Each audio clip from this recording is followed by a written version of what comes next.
Tanya Lopez, and I've been a resident of San Marcos for about 4 years. I heard about the Vallecitos Water Smart contest from a brochure in the mail. I just kind of opened it and then just saw that they had this contest, and I thought, hey, I have to redo my yard, so might as well be able to get the project done in time and enter the contest. We decided to change our landscape. It was kind of just all bare, dirt, kind of rocks. My husband and I pretty much took a whole day to do the front part. For irrigation, I don't have any irrigation. It's basically just watering when I can, which is not very often. I've been here since March and everything's thrived pretty well. It's rewarding to do it yourself. I mean, I've had people walk by and they've said, oh wow, your yard looks pretty good. So that's always rewarding and fulfilling. My favorite features are probably the agave and the golden barrels. They don't need a lot of maintenance. You just plant them and they pretty much just grow on their own. My inspiration just from like videos on YouTube, people on Instagram. It's good to see people's ideas and just to kind of take it and make it our own.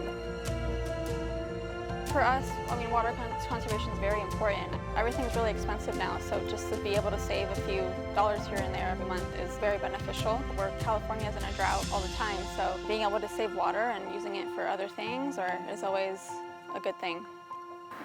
Urgent to save water for the earth. She watered the plants and helped them.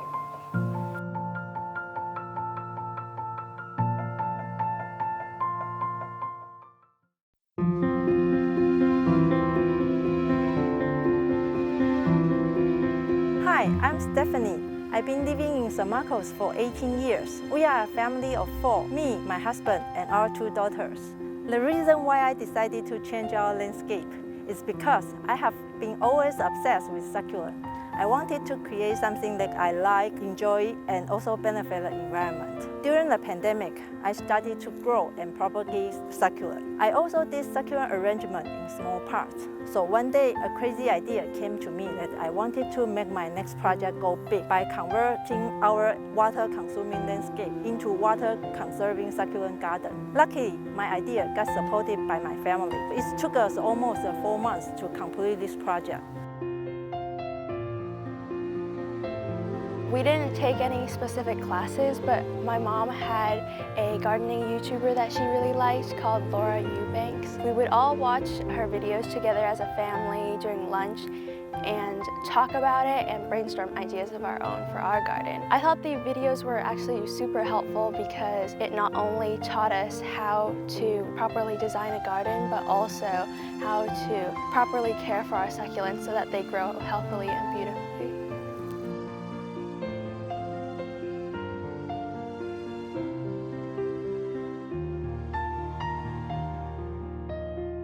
Favorite features of the garden is that it's like a garden of sharing.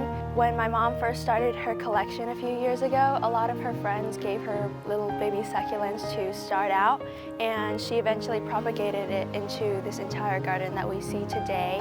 The thing that we found was that the more that we gave away, the more meaningful our own garden actually became.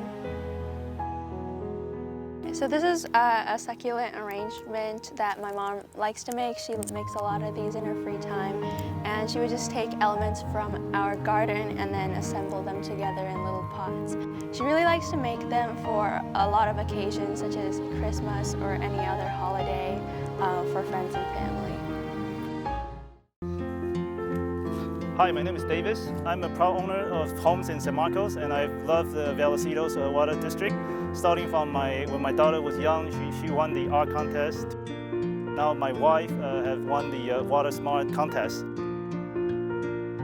On this project, we actually leverage 2 very important programs. One of them is the SoCal turf replacement rebate program, and the second one is the Best Vallecitos Water Smart landscape contest. Because of these 2 programs, it really encourages us and gave us a lot of incentive to complete this project. Brought the family together to work on the project together, as well as saving water. Overall, it's a great experience, and I encourage everybody to give it a try. Not only do you get a nice garden out of it, you get a good workout, and you're doing a good job saving water for the earth.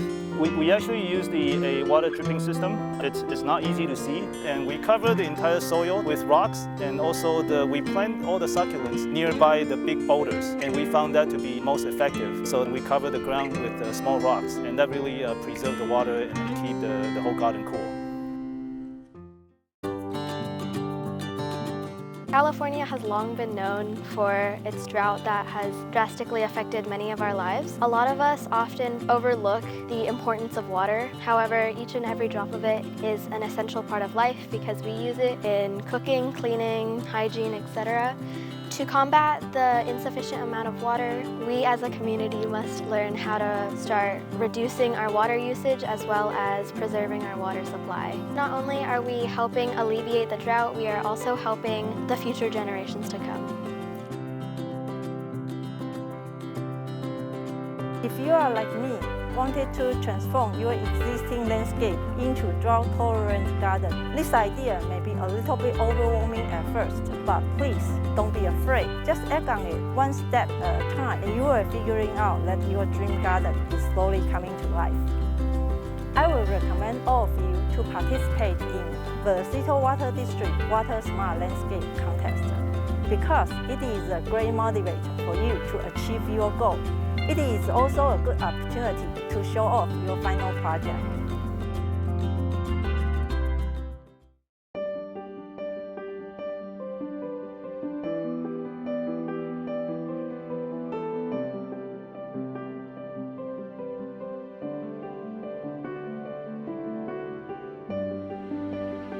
I'm John Delaplane, and we've lived here for about 7 years now, and a Vallecitos Water District customer for that entire time, and they've been really great.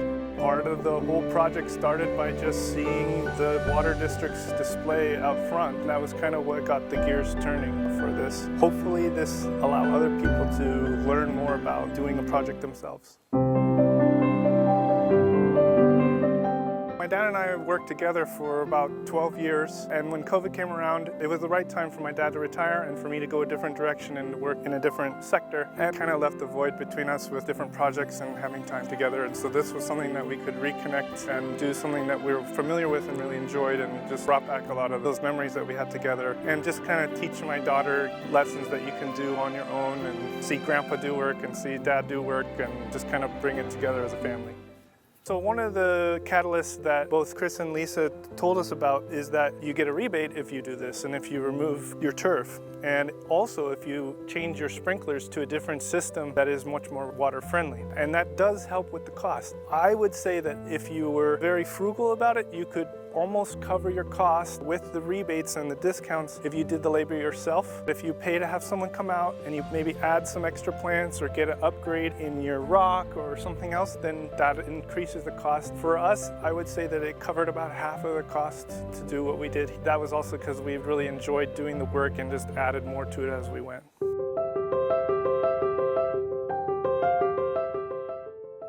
Hardest of all the jobs, and that's to get rid of your grass. We had an excavator come in with Bart's Bobcat surface, and I believe he's in Vista. Came in here at 9 o'clock. By noon he was done. He carted it up. That included the dump fee. And that's part of the reason why we decided to have the turf removed professionally, because we didn't have a way to transport the grass once it was removed. If you like some of the plants that you see here, some more than others, they all came from the same place, and I really recommend that if you have time, you take a moment to go over to Buena Creek Nursery. There's a really nice lady there that you can tell it's her passion to grow plants, and she guided us with what to do and where plants should go. She's wonderful. You're kind of helping this local small guy, and it just feels good all around. Look up her place, Buena Creek Nursery, if you're getting interested in this, and she'll give you some tips and pointers too. She's a wonderful person, and if you get a chance, go meet her.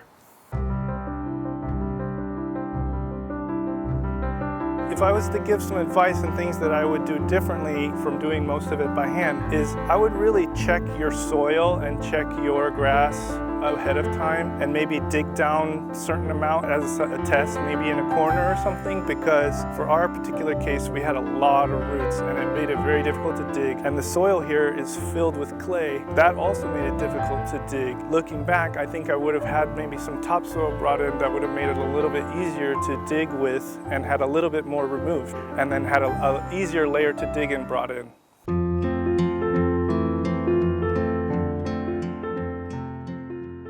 So part of the process of learning about this project and what to do is you really want to have different layers that go into your new landscape. These plants really do a lot better in a porous environment where the water can essentially go down into the ground instead of pooling there. It was particularly difficult with our setup because there's clay and clay pools water. And basically my understanding is when the water pools with some of these succulents and plants, they can rot. Even just a little bit of pooling water can rot them. What you really want to do is have different layers. And so part of that process is setting up the right layers and the right irrigation so that they get that directional water flow that you're looking for. So what we did was we went down deep enough, and then we started with about 4 inches, and we started with like a cloth weed cover, and that's essentially going to prevent any sunlight from coming in and letting things grow up out of it, and that keeps your weeds down. And so then the next layer after that was the base rock. And so that is just a cheaper rock that is very porous for the water to go through. Then we started putting out our irrigation. Then you plant your plants. Then you put on your top rock, which is more of your cactus mulch to go into the hole of the plant. And you want to make sure you dig deep enough so that there's enough porous area for those plants to grow. And you really want to make sure that you're not emitting too much water. That's a whole big part of the reason that you're switching from turf to this type of landscape, is to cut down on your water use. And when you're having a drip line, that's a very fine amount of water that's coming out, so you can run it for longer periods of time. It's better for the plants if it comes out over an extended period of time instead of more like when you water your lawn for 15 minutes with a burst of water.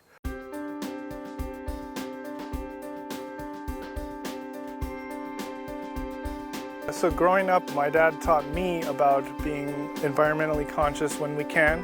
Everybody does their little part. It really does add up. We live in essentially a desert, and so grass requires so much water that it really makes a lot of sense to switch to something like this. And a big reason that we did it is, besides doing the project together, is to teach these lessons to my daughter so that she grows up with that same mindset. Just if a neighbor comes by and you can tell them about it and you can get the word out. Because just every little bit of difference does make it in the long run. And hopefully my daughters can grow up with that mindset too, just like he taught me.